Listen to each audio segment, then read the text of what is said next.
Hello friends, welcome back to my channel brain arts creation. तो friends, आज हम बात करेंगे हमारे न्यू कमीशन वर्क के बारे में, जो कि मेरे पास कॉलिंग के थ्रू आया है और मेरे ही एरिया से, हरियाणा से ये मेरे पास आया है। और ये कॉल हमें किया है गजेंद्र सिंह राव ने, और इन्होंने मेरे पास एक फ़ोटो भेजी है जो कि ये अपने ड्रॉ करवा के अपने ही किसी रिलेटिव को गिफ्ट करना चाहते हैं। तो आई होप ये उनको पसंद आए और गजेंद्र जी को भी ये पसंद आए। आप वीडियो कंप्लीट ज़रूर देखना और कमेंट करके ज़रूर बताना कि आप लोगों को पोर्ट्रेट कैसा लगा।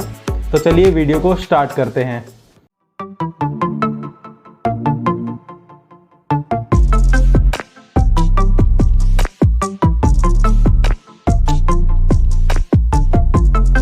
Please subscribe my channel and press the bell icon for watching my latest videos.